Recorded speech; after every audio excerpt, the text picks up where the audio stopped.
Pro. Hello, welcome to ADSR Pro with me, Mike Smith. This evening we're going to be showing you how to set up your audio devices in Cubase. So let's get straight into it. Initially, if we select devices from the menu, click on device setup, and initially this is where you can check out all your different devices, activate different things, select different audio cards, MIDI parts. We're concentrating purely on the VST audio system.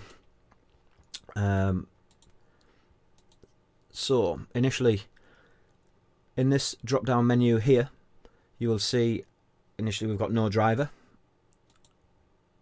In my setup I have the option of ACIO DirectX full duplex, the generic low latency driver, which I believe is Windows, and Motu Audio ACIO. I'm currently using the Motu 828 Mark III, so we shall select that one, click switch.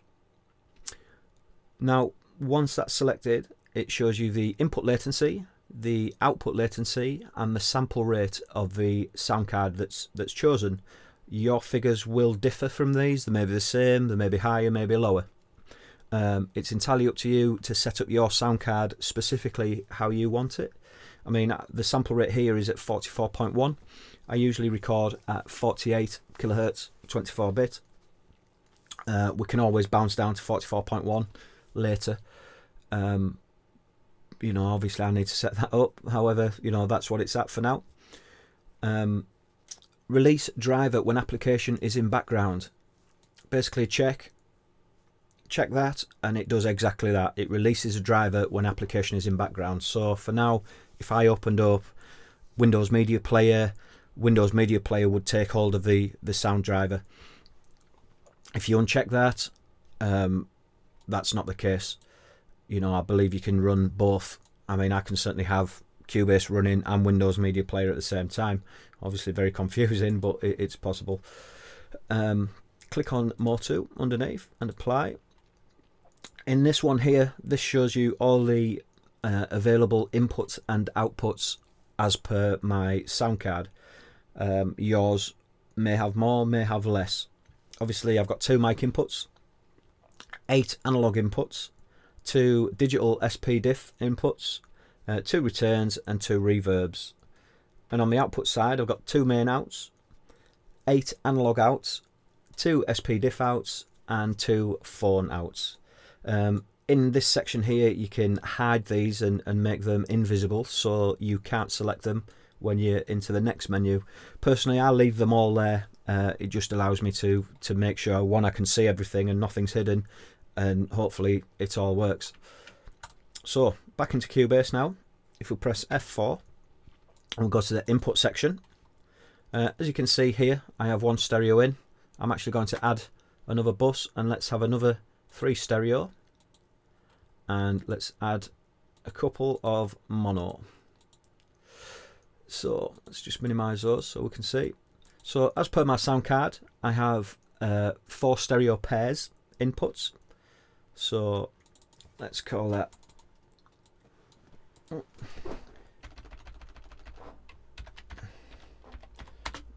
input 1, input 2, input 3,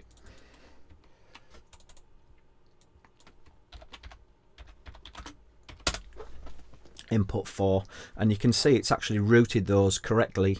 You may need to tweak. If you select there, obviously you can select all your visible inputs that are there. So same with the mono ins, it's actually done it correctly, so I could swap them around. I could have that to number 2 and that to number 1 if I wanted.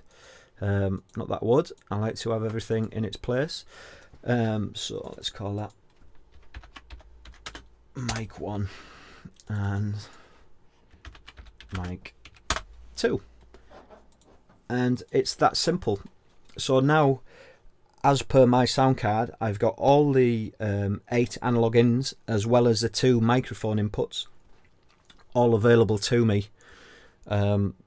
this is great because, for instance, I have a patch bay, so I have all my devices wired up to my patch bay, and then I can go out of my patch bay and into input 1 and 2, or input 3 and 4, or input 5 and 6.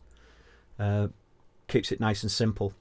So now in Cubase, if we add an audio track, and let's say I wanted to record my synthesizer, I could select input 1, 2, 3 and 4. They're all there, look, as we named them. So for instance, my virus might come in on analog input 3 and 4. That would be input 2.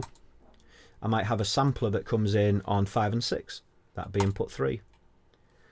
And that's it. So any information that I record in now will record on that channel. Same with the outputs. If we go to the output section, at the moment I'm just going to main outs. Let's add another stereo bus. As you can see, that's gone to analog 3 and 4. So now, for instance, that audio track that we've just created, let's say it's a synthesizer, but I want to resample it into a sampler and manipulate it in there. Rather than it going to the main out, I might have my sampler on the second stereo out, and that will be a live feed straight into my sampler. So there you go, that's in now, so I can record it into my sampler, then I can record back out my sampler. My sampler might come back in on, you know, obviously you see my microphone there, my sampler might come back in on here, channel 7 and 8. So a little bit complicated to get your head around initially. The chances are you may just have a simple sound card that has stereo in, stereo out. Easy. So on your input you'd have input 1 and 2 here, and on your output you'd have main out 1 and 2, and that's it. You know, simple. So that's about it for setting up your audio in Cubase. By all means, if you've got any questions, drop us a line, subscribe to my channel, drop me a line and I will answer them to the best of my ability. And that's it. So until next time, take care.